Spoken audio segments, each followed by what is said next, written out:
Hello, everyone. Hello. I see folks starting to join. Let me know in the chat if you can hear me okay.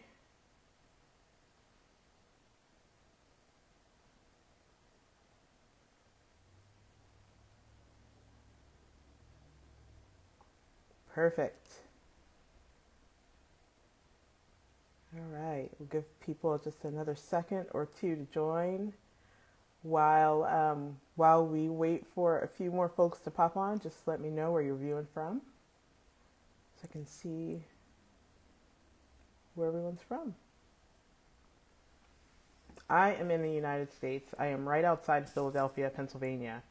And yesterday it was 80 degrees, and today it's going to be much chillier than that. So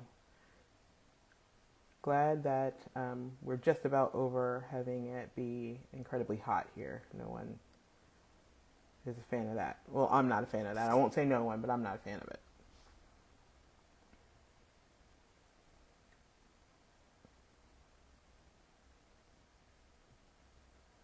Absolutely. Well, I hope I can deliver on that, Nicolette. I really do. So,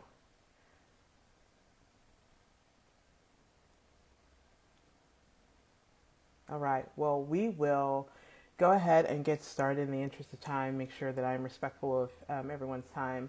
Hello, everyone. Thank you all for joining me today. My name is Marjorie Anderson. I am the product manager for community at Project Management Institute. I am also the founder of Community by Association, which is a digital resource and online community for community builders in the association and nonprofit space. Today, we are going to take some time to talk a little bit about monetizing online communities, the different ways that you can do that, really determining whether or not monetization is the right way to go. What does value look like if you're going to monetize community, and then talk a little bit about things like subscriptions versus flat fees if you're going to do a membership and all that good stuff. So during the chat, if you've got any questions or any insights, please just drop them right in the chat. We can we don't have to wait till the end in order to get to those. So without further delay, let's just kind of dig right in. So I think one of the first things that when we think about monetizing community, is really thinking about what does that look like? What can those forms of monetization look like within an online community? And sometimes the first thing that we think of is memberships or subscriptions, right? And I think that is generally the way that some communities go. And offering memberships and subscriptions is an easy way to really understand whether or not those people in your community are, if they're in it for the long haul, or if they're there for something specific, or if what kind of interest you have there in your online community. But I think that when you're thinking about those things, the experience that you provide your online community members has to be thought through as well. So we also think about things like ad sales, courses, events, those types of things. And these are all great ways to monetize your community and bring revenue into your community. Especially if your community is a standalone community. If your community is not necessarily related to an organization or linked to a product, those are some ways that you can bring in, to implement monetization within your online community. But I think that they all also have their own set of challenges and their own set of pros as well. So, we'll talk a little bit about what those pros and cons could possibly be. But before we start talking about the different ways of monetizing community, I think the first thing that you absolutely have to think about when you're thinking about monetizing a community is that the right way to go? If you're looking at specific revenue streams and you're looking for ways to bring in revenue for your online community, is monetizing the community itself the way to go, or do you have products or other ways to supplement that revenue stream? So really determining if this falls in line with the overall goal of your community is key. you need to ask yourself why you're seeking to monetize the community. And I'll say that if you're building a community to make money, you're absolutely doing it for the wrong reasons. But community can be a source of monetization as long as it's aligned to your goals. So why are you thinking of monetizing your community?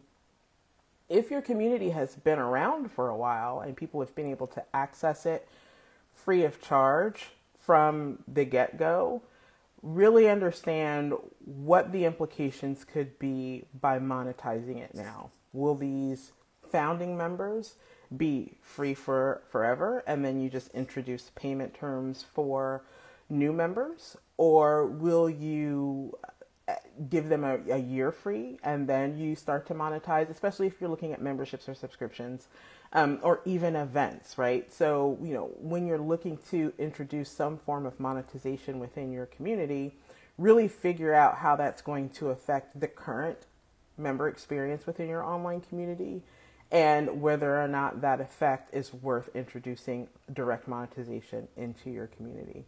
And again, does it align with your goals? At the end of the day, does this strategy really align with what you're trying to do and where you're trying to take your community and the value that you're going to be providing them? So now that you've figured that out, what's next, right? So how do I think about monetization now that I know whether or not that's the right step to take? If you decide, yes, I want to monetize my community, then what does that look like? So one of the ways that you can possibly monetize community without asking your members to pay you something is ad sales. There are lots of vendors, there are lots of different companies out there looking to get the attention of people in online communities. Because at the end of the day, let's face it, online communities are bringing together people around a specific topic or a specific interest, a shared interest, and they're all there to talk about their challenges, to help each other figure out new ways of working, to provide solutions, to learn from one another. And if there is, for every problem, there's a solution out there, right? So you're gonna have people who are going to want to get into your community and get the attention of those folks.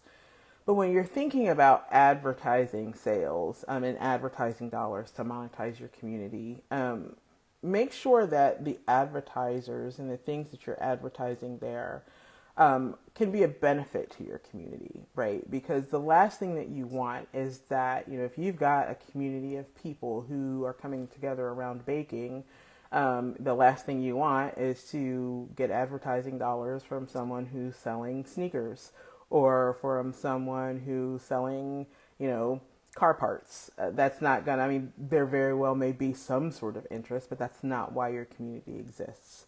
However, if you are entering into partnerships with organizations and companies who are offering something of value that your community members are going to get from seeing that offering, that's absolutely going to be something that they're going to want to take advantage of. And that's a great way to go, because what you're doing then is you're providing information and additional resources to your community members that they may not have been exposed to previously through advertising.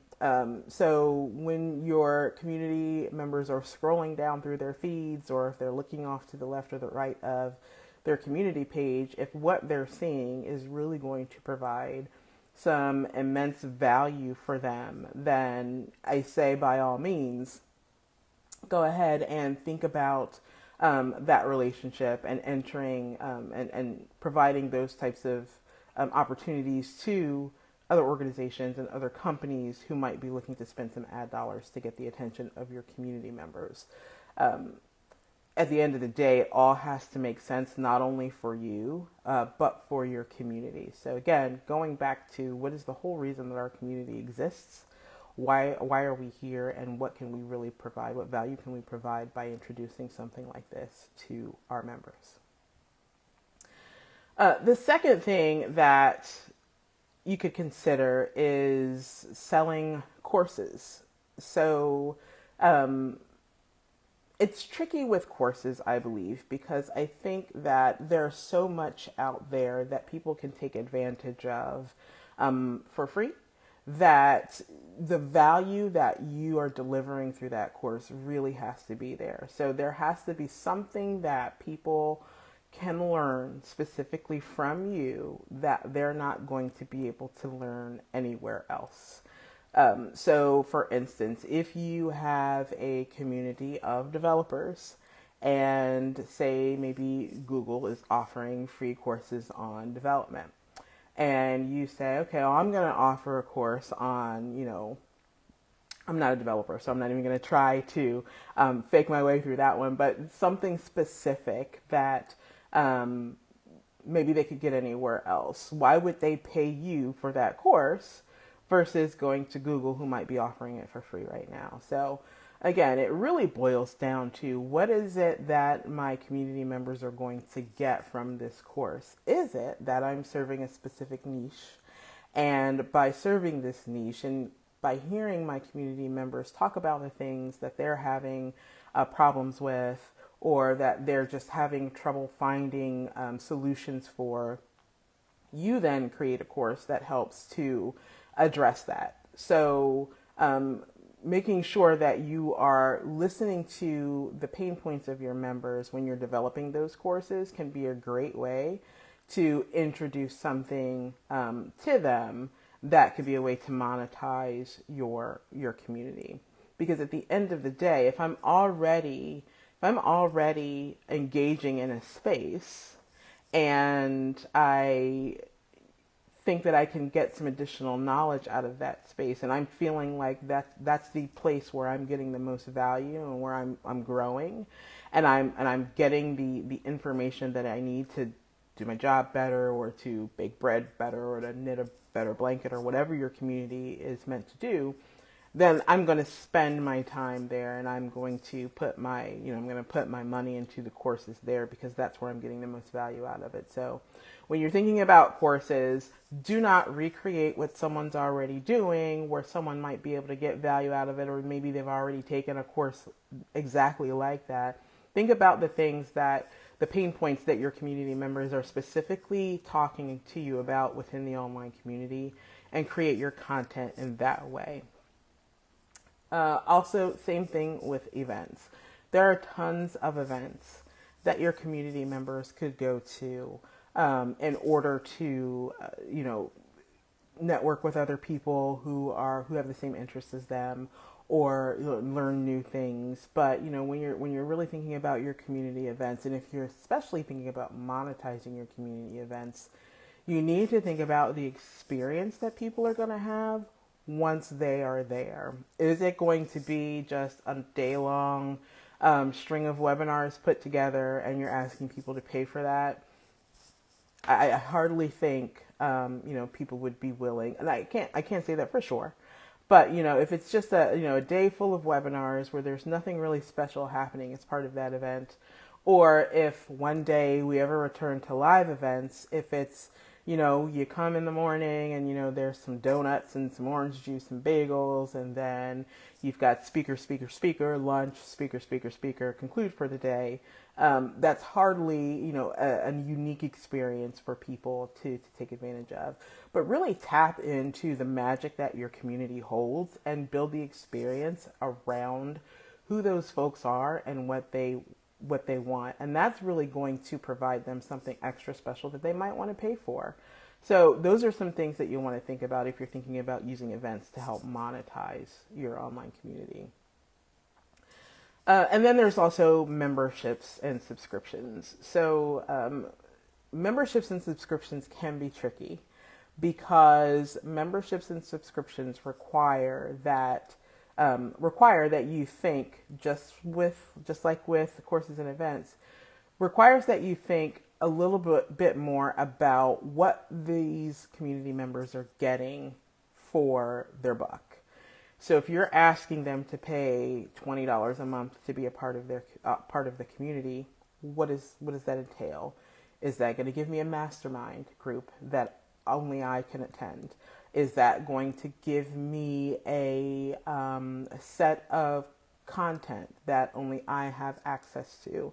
Is that going to give me specific access to subject matter experts on a monthly basis, or career development that I have access to? What is the value that's being driven there by subscribing or purchasing membership to your specific community? I'll give you a really super example of a community that offers membership. And it's a pricey membership, but the value that comes out of that membership is really, it's beyond anything that I've seen in other communities that I belong to. So a really great example of this is the Community Roundtable. So they have a membership fee, again, associated with belonging to their community, and all of their activities, whether it be roundtable calls or what have you, are for members only. They actually have a month-long virtual conference coming up that is usually held over 2 days, but they've extended it for a month, and it's only open to their members. But here's why I think the value of the price of that membership is worth it. The membership really helps shape the research, right? Those who are members with the Community Roundtable can participate in working groups where they are able to help kind of really flesh out and fine-tune questions that go out as part of the state of community management research that is put out by the Community Roundtable. So they're not only helping to shape the research, but they're the heart of the community program.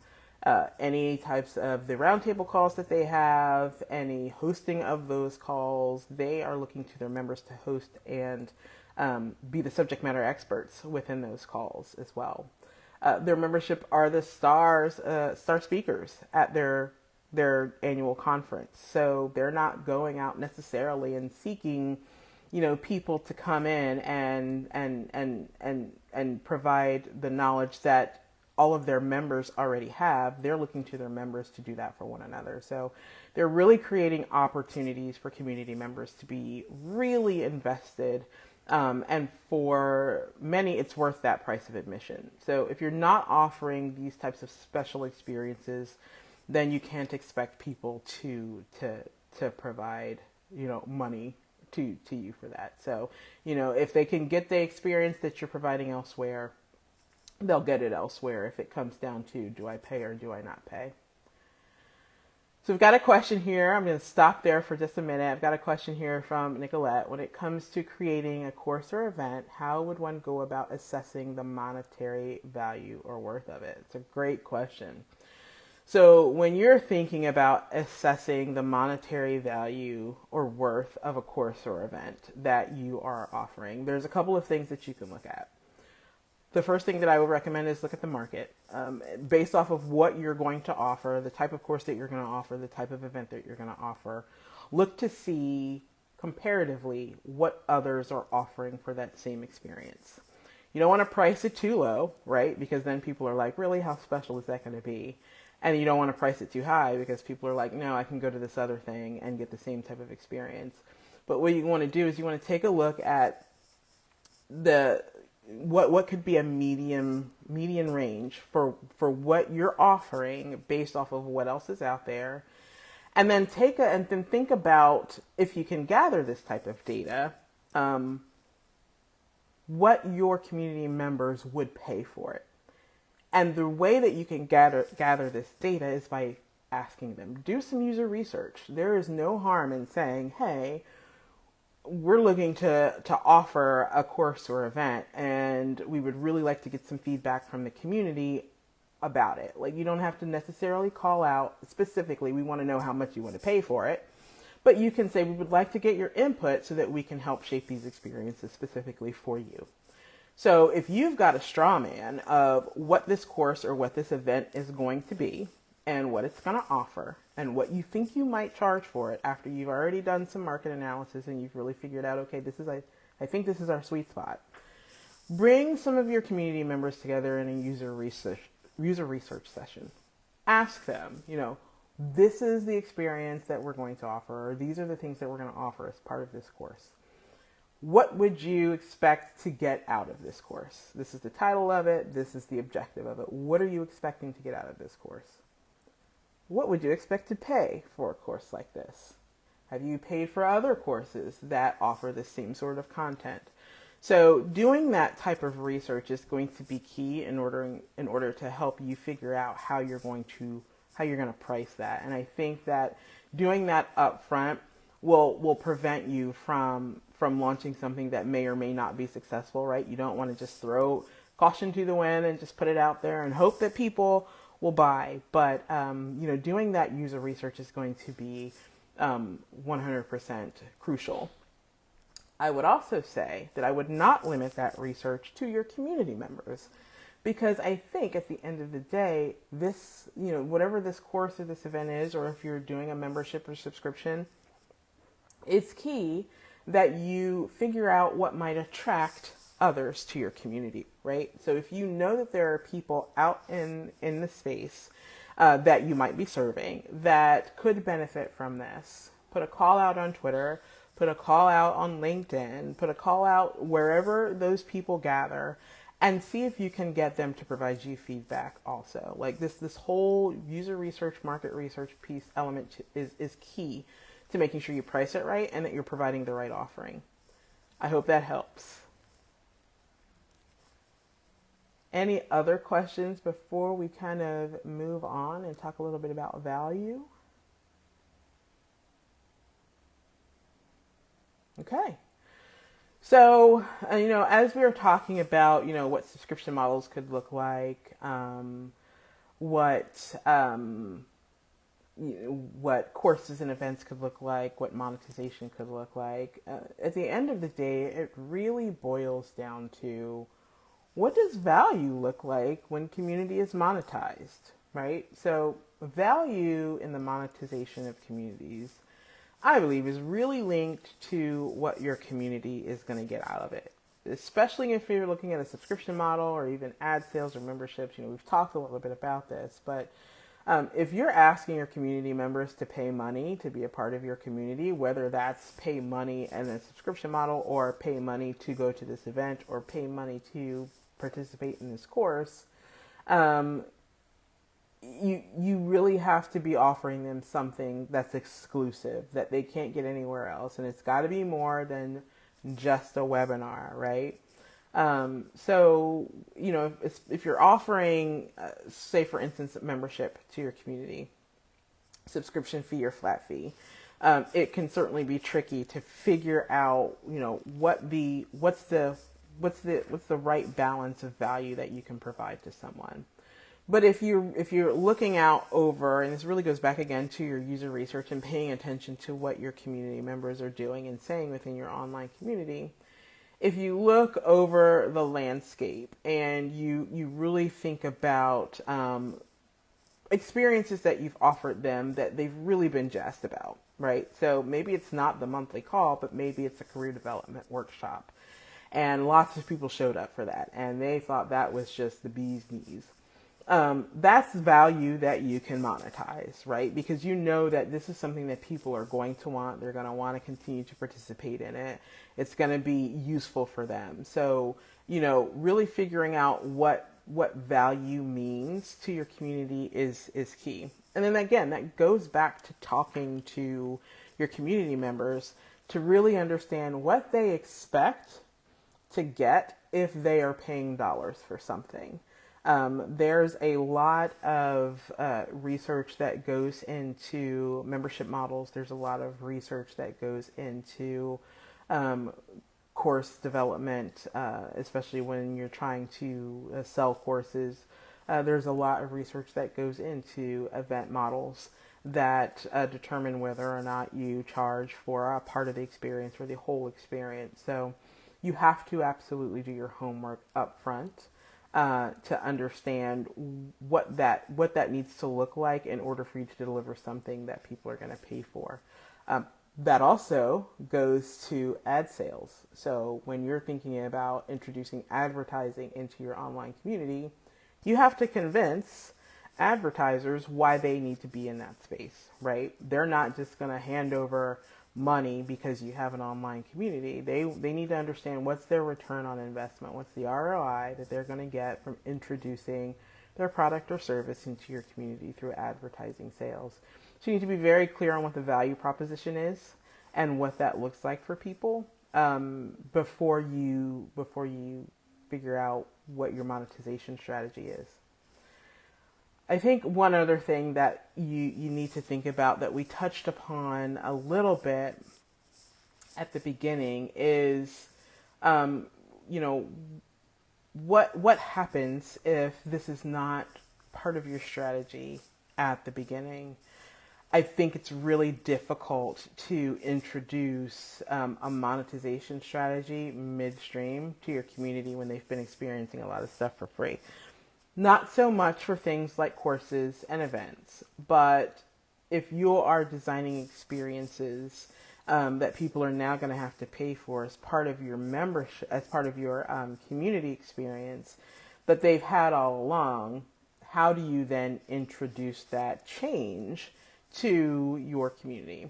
And that really is an important piece that you have to consider. There has to be a whole change management strategy that's introduced with that monetization piece as well. So you know, it's not something that you can just roll out to people, and because you think that they've been, you know, hanging in there with you for this whole time, that you know, they'll always be there regardless of what you do within the community, and involve them in those conversations and involve them in those decisions. I think it's when you're building community, you're not building it in a vacuum. At the end of the day, you're building community with people, not for them.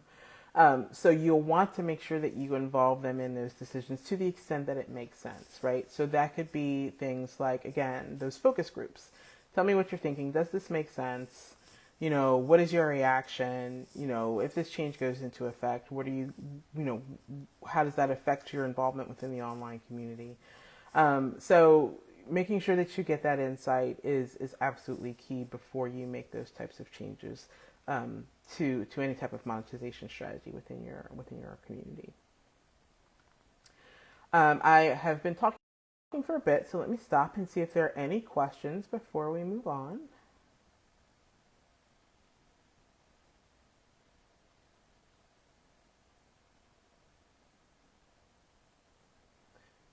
Okay, we do have another question. Do you have any advice for people trying to upsell to members or convert them from free to paying members?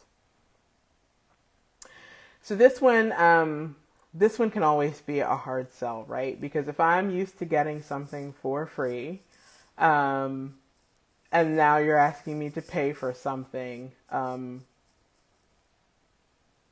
it can be a hard sell, right? So how do you get people to convert? What I think is key in order to get people to convert from free to paying members, or to upsell to maybe from a tier 2 to tier 3, is really understand what their intrinsic motivations are and talk to them, right? So the worst thing you can do is do a blanket marketing strategy to people who are at one level that you're trying to get to the next level. And there are some insights that you can gather from your community in order to figure out what's really going to move them from one level to the next. One of the things that I would certainly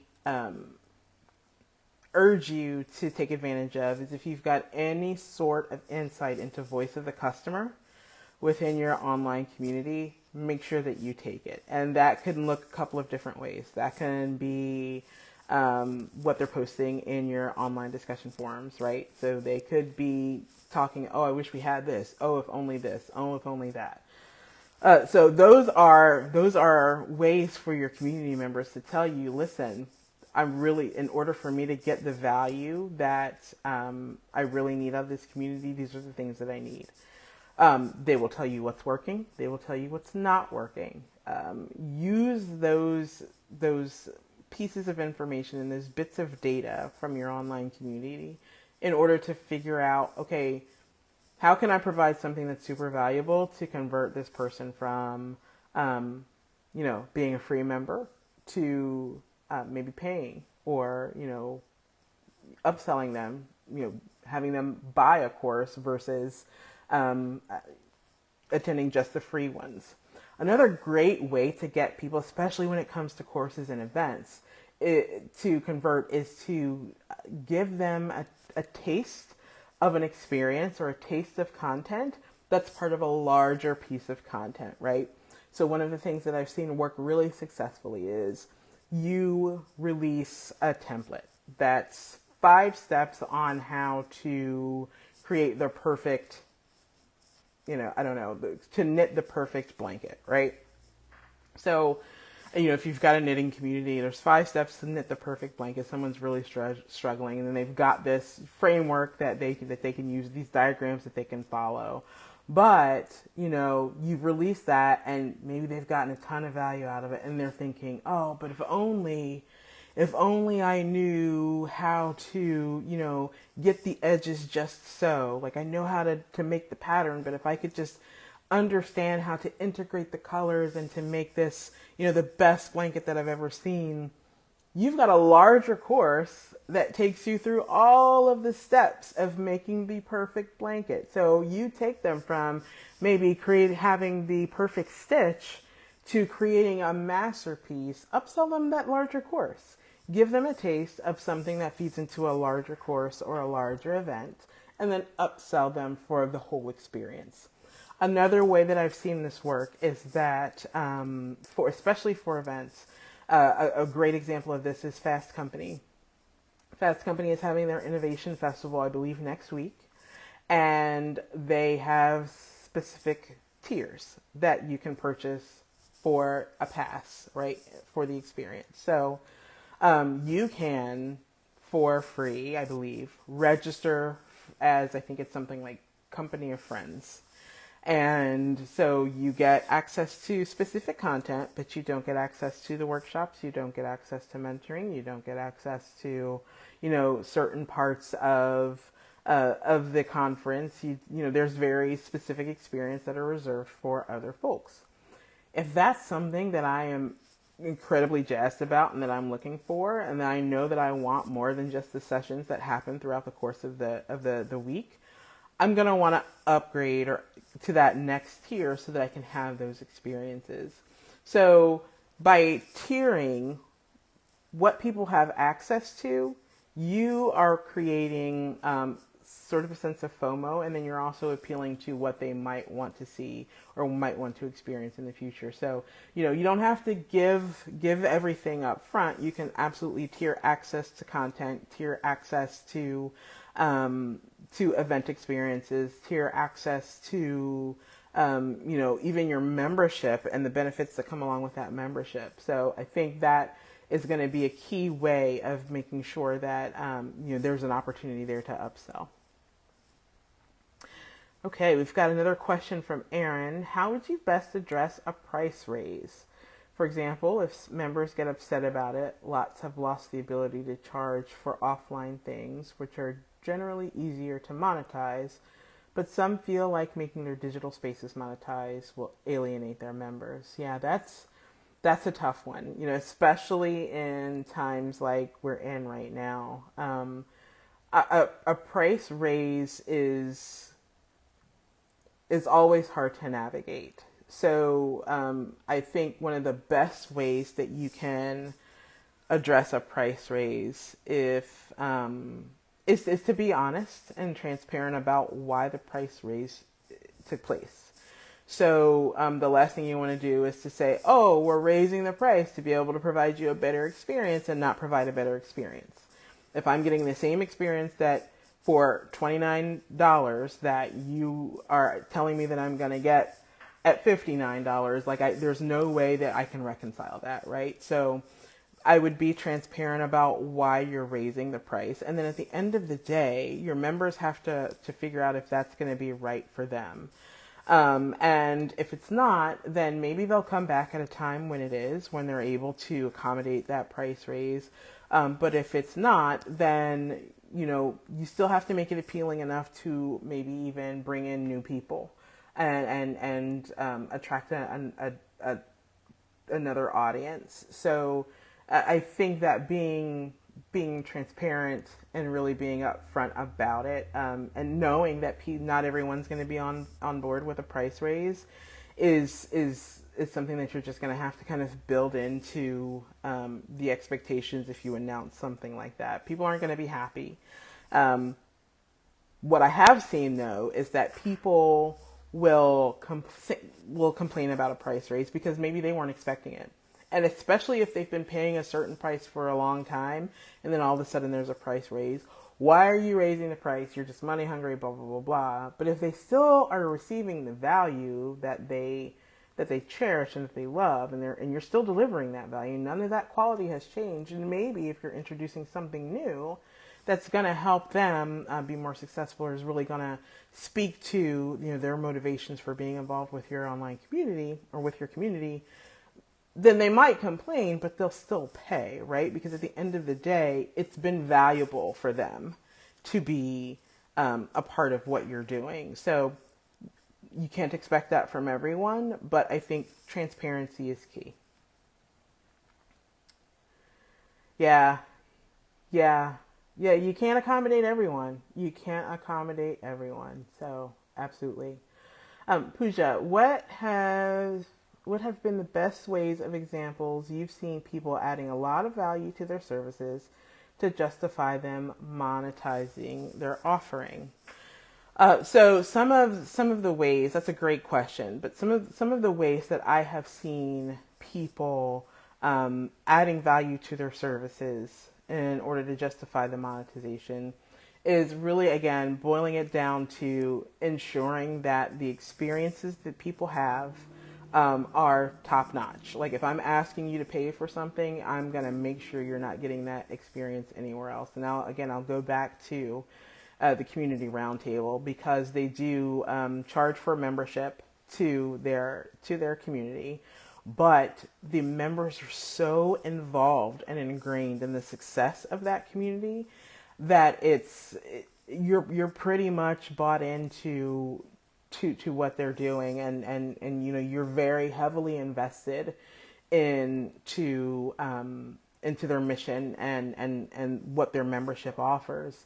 I brought up the example of their research. So the community roundtable, they put out research every year called the State of Community Management.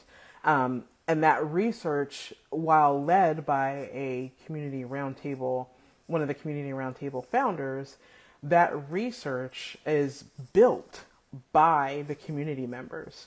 So Rachel Hoppy, who is the co-founder of the Community Roundtable, and she's the head of research there, they'll put together a working group. And that working group will consist of members who have expressed interest in helping to shape that research. And she'll have a theme, and she'll say, this is the theme that we're working on this year for the research. Here are some of the things that we're looking at asking. And then it's the responsibility of the working group to find the holes and to fine-tune that research before it goes out to the general public for them to participate in.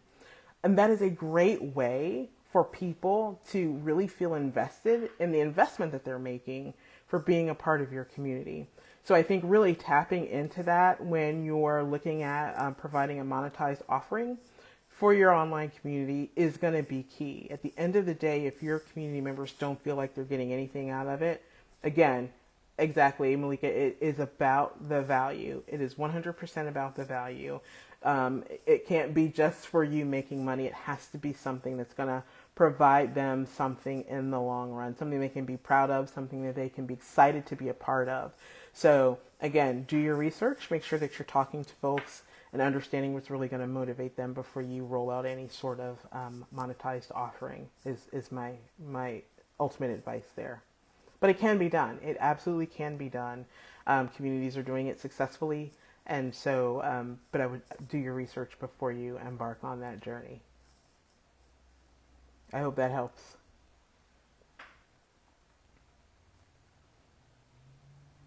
Great. All right, we have another question. Can you give any advice on how to deal with members who are not as invested as others and are posting negatively about having to pay for something? This one is always a little bit tricky to deal with, right? Because you will always have people who have an opinion. And so I think my advice there would be, say they've just joined the community. Okay, so they've just joined the community and they're like, oh, I don't want to have to pay for this. Yeah, that happens, right? I think the best advice that I can give there is to really understand their concern. You're not going to be able to get to everyone, but reach out to them and say, I'd really like to understand your concern around, around having to pay for X, Y, and Z, right? Block those people. That would just take care of it, Malika. But unfortunately, that's not something we can, rightfully, I mean, we could, but I mean, what's that going to accomplish? But yeah, I would have a conversation with those folks and just open the door to conversation. Just, hey, I understand that these offerings may not be for you, but help me understand the concern here. What's the concern? Maybe why don't you feel like there's value here? And really understand, because they may have a valid reason why they don't think it's valuable that you're just not hearing from others within the online community, right? So help talk that through. And you're not going to change hearts and minds, but it really is helpful to understand what the opposition is. There's a saying that says hug your haters, and so this is no exception. Really try to understand what the concern is, why they have such a visceral reaction to a paid offering. That's optional, right? They don't have to pay, but if they want these specific experiences or they want access to specific content, they're going to have to. So really understanding where they're coming from in that respect, I think is going to be key. And again, you're not going to change all the hearts and minds, but at least hearing them out will help you understand where they're coming from and maybe even give you some food for thought for future offerings that are supplied through your online community. So I hope that that helps. Yeah, some people just don't want to pay, and they have few reasons, that are worth addressing. Some people are just going to come into your community and cause problems just because. At the end of the day, that space is not for them, if that's the case. But at least understanding that and finding some, if you can find common ground, great. If not, it may just be worth telling them, listen, I get it, but this just may not be the community for you. And that's okay, because your community at the end of the day is not meant to be for everyone. It's meant for the people who want to be there. So finding that out early on will save you some time as well. Because I would rather know at the beginning that these people are not going to be invested in the community and that they're there to air a grievance versus there to provide value and add a contribution to the community. So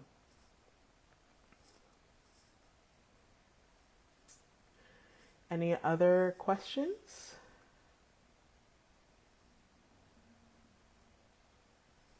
Okay, well, we've just got a few minutes here, so I just want to talk a little bit about strategizing for monetization.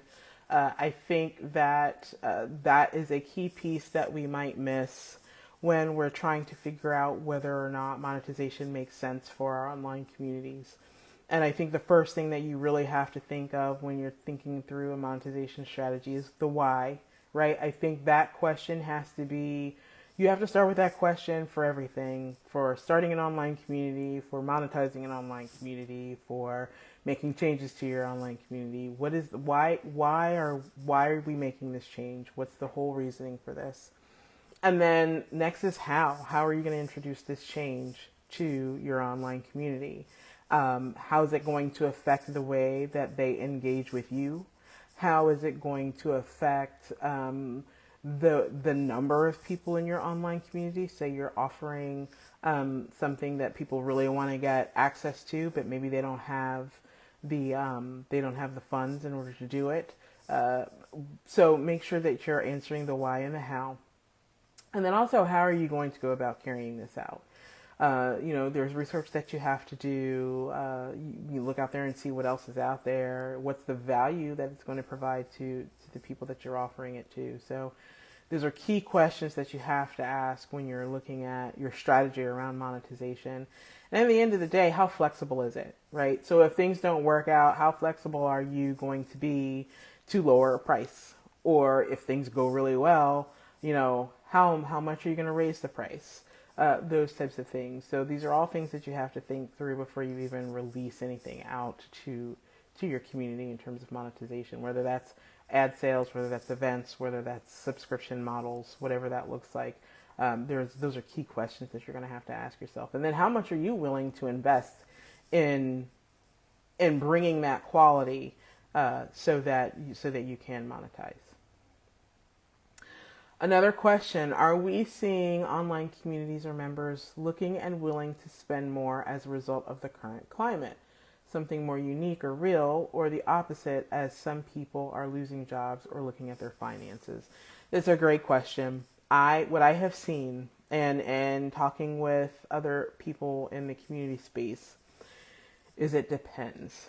It depends on, it goes right back to the value, right? It depends on what people are going to get for their money. People are really having to think really hard about what is going to provide them the most value and what they're going to get out of an experience or a community or a course or an event if they make the choice to spend the money. Right now, there are a lot of people, due to the current climate, who might be out of work, who maybe are consultants and aren't getting a lot of business in right now. Who are really having to make some hard decisions about where they spend their money, and how much of it they're spending. And so I think that people are willing to spend more money on one thing that's going to provide them exactly what they're looking for versus less money on 10 things that are going to provide them pieces of what they need. And so I think that's what you have to keep in mind, not just now, but going forward, because I think it's going to be a long time before things stabilize. And even once they stabilize, you still have to keep those things in mind. Are people going to have to spend, if you're looking to monetize in any way, are they going to have to spend additional money in other places to fill the gaps that your offering doesn't? And in some cases, that's yes, right? Because again, you're going to serve a very specific audience, and you're going to be providing them something specific. So you're not necessarily going to be able to, check all the boxes when it comes to everyone's needs. But as much as you can you provide the meat of what they might need, depending on who your community is, right? So, and again, that goes back to making sure that you're getting their input, making sure that you're understanding exactly what they need, what they're looking for, what they're willing to pay for, how much they're willing to pay for it. But I think that I think that people right now are really looking for one thing that's going to provide them, one or two things that's going to provide them the meat of the value that they're looking for, versus being willing to spend money across multiple areas to get as much knowledge as they can. So that's what I'm seeing right now, and I can't imagine that would change, because I think this whole pandemic has really changed the way that people view their spending habits, and where they spend their time, and where they spend their money. So that's what my gut tells me based off of what I'm seeing and the things that I'm hearing.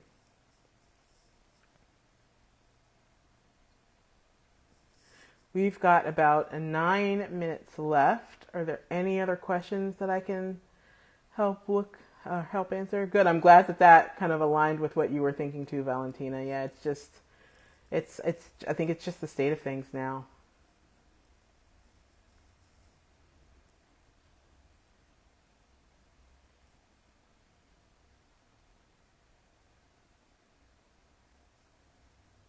Yeah, definitely, Emma. More engagement and less spending during the pandemic. It's just, people are looking for some sense. They're looking for a sense of community right now, and they don't want to have to spend a ton of money to get it. So that's key.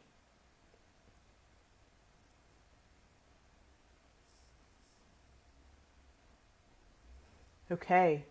Well, that is all that I had for you today. I really enjoyed this conversation and being able to talk through some of the things around monetization and monetizing your communities with you today. I am going to make sure that you're able to take a look at this at a later time if you were not able to join the live stream. It's been a blast. Thank you so much, Valentina and Nicolette, for having me on.